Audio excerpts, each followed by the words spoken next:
পড়েছি আলিয়া মাদ্রাসা, এটা আপনারা জেনে রাখবেন। আমি কামিল পর্যন্ত পড়েছি। যাই হোক, আমার নাম সৈয়দ আওরঙ্গজেব, আমি সিলসিলার পীর।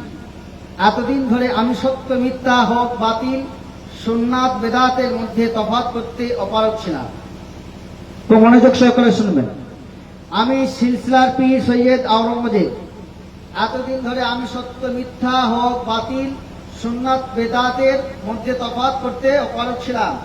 আমি এখন ইসলাম সম্বন্ধে পড়াশোনা করেছি এবং যতই কোরআন হাদিসের গভীরে যাচ্ছি ততই উপলব্ধি হচ্ছে যে পীরেরা ও তার অনুসারীরা শিরক বেদাতে নিমজ্জিত।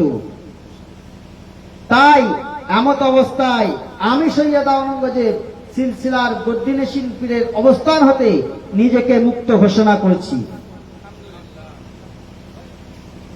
প্রসঙ্গত সমস্ত মানুষের কাছে আমার আবেদন যে বিগত দিনের আমার কথা যেহেতু হক বাতিল মিশ্রিত ছিল, তাই আমার যে কথা ও কাজ হাদিসের সাথে মিলবে, শুধুমাত্র সেই কথা ও কাজ আপনারা গ্রহণ করবেন। আর যে সমস্ত কথা কাজ কোরআন হাদিস বিরোধী হবে সেই সমস্ত কথা ও কাজ আপনারা প্রত্যাখ্যান করবেন। আমি এই গুনাহের জন্য আল্লাহর দরবারে পাকড়াও হতে চাই না আপনারা, কারণ আমি আমার সমস্ত শরীয়ত বিরোধী কথা ও কাজের জন্য আল্লাহর কাছে তওবা করে কোরআন হাদিসের অনুসারী হচ্ছি এবং গদ্দিনেশীন পীরের অবস্থান হতে নিজেকে মুক্ত ঘোষণা করছি। আপনাদেরকেও আমার উক্তিসমূহ কোরআন হাদিস অনুযায়ী যাচাই করে তবেই পালন করার অনুরোধ জানাচ্ছি। আসসালাম। আমার নাম সৈয়দ আওরঙ্গজেব। আপনারা দোয়া করবেন আমি যেন এই সহি আকীদার মধ্যে, সহি আকীদায় আহলে সুন্নাত জামাতের মধ্যে থাকতে পারি। ভাই, আপনাদের কিছু 4-5 জনের একটু সিগনেচার লাগবে, কেননা এটা এতে যাবে।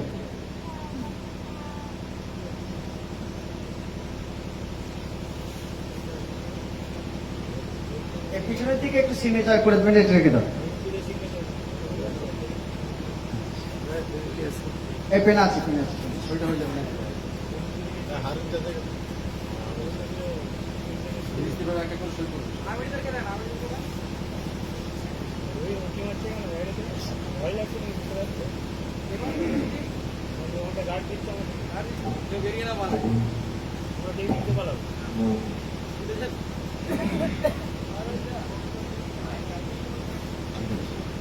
ঠিক আছে, আসসালামু আলাইকুম ওয়া রাহমাতুল্লাহি ওয়া বারাকাতুহু। আরে ভাই উত্তর দিন। আসসালামু আলাইকুম ওয়া রাহমাতুল্লাহি ওয়া বারাকাতুহু।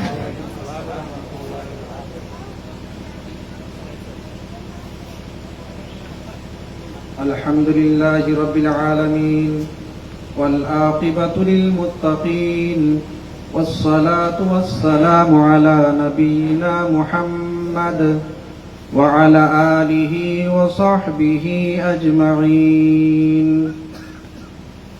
أما بعد فأعوذ بالله من الشيطان الرجيم. بسم الله الرحمن الرحيم.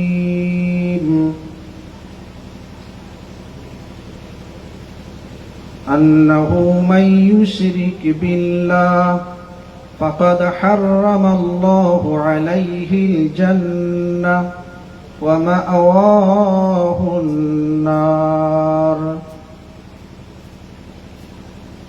وعن عقبة بن عامر رضي الله تعالى عنه قال قال رسول الله صلى الله عليه وسلم من تعلق تميمة فقد أشرك. رواه البيهقي.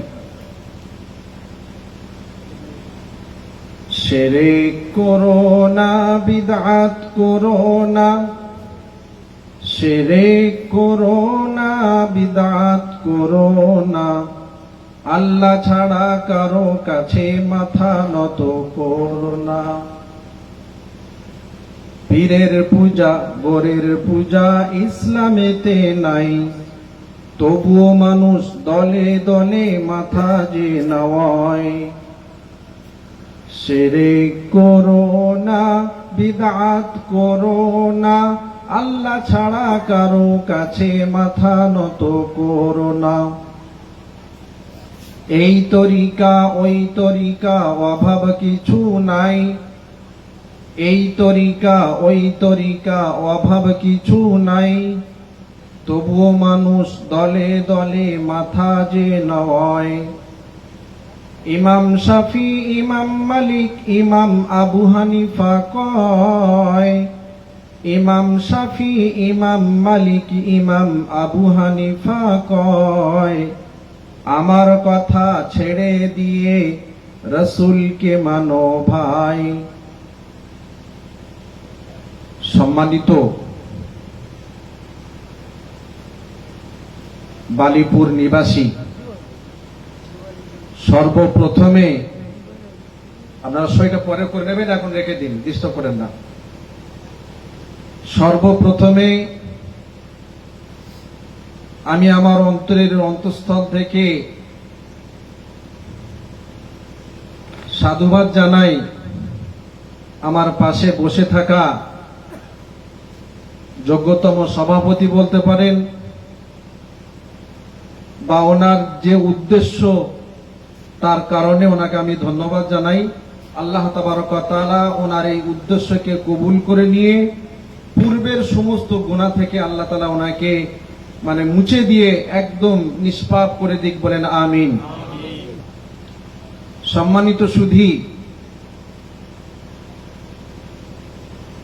বিশেষ করে মা ও বোনেরা এবং মাইকের আওয়াজ যতদূর যাচ্ছে সমস্ত ভাইদের কাছে আমি অনুরোধ করছি, আপনারা নিরপেক্ষভাবে, আমি গুটিগত কথা আলোচনা রাখবো, আপনারা মন দিয়ে শুনুন।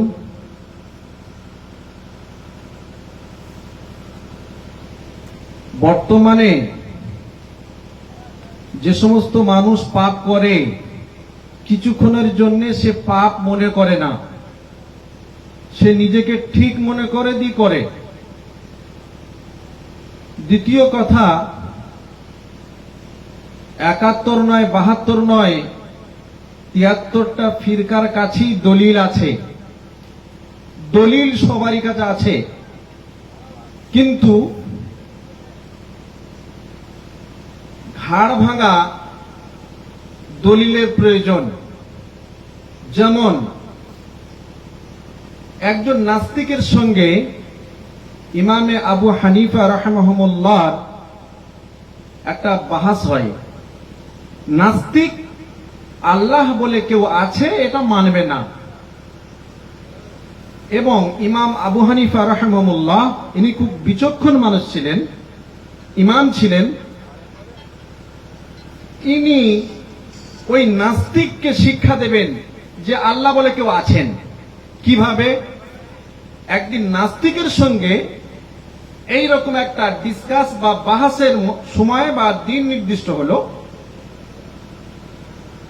নাস্তিক উপস্থিত, এই ধরনের অনেক কিছু নিয়ে একটা সময়, নির্দিষ্ট সময়ের সামনে রেখে এমত অবস্থায় ইমামে আবু হানিফা রাহিমাহুল্লাহ তিনি তার বাসস্থান থেকে নিয়ে গন্তব্যস্থলে যাওয়ার মাঝে একটা নদী পড়ে, তিনি সেখানে অনেকক্ষণ ধরে দাঁড়িয়েছিলেন, নিজে থেকে লেট করলেন, করার পরে তিনি সেখানে উপস্থিত হলেন, টাইম ওভার হয়ে গেছে। নাস্তিকের তরফ থেকে অনেক কথা ভেসে আসছে যে ইমাম আবু হানিফা রাহিমাহুল্লাহ তিনি আমার সঙ্গে বাহাস করতে পারবে না, সেই জন্য টাইমে আসতে পারেনি, আরো অনেক কিছু। আমি লম্বা করছি না, শুধুমাত্র আমি বুঝাইতে চাচ্ছি, অনেকটা লেট করে ইমামে আবু হানিফা রাহিমাহুল্লাহ যখন সেই মজলিসে উপস্থিত হলেন, ওনাকে জিজ্ঞাসা করা হলো যে আপনি এত লেট করে কেন এলেন, আপনার কি টাইম জ্ঞান নেই? ইমামে আবু হানিফা তখন বললেন যে আমি অনেক দূর থেকে আসছি, মাঝে একটা নদী ছিল, কোনো নৌকা ছিল না। আমি ভাব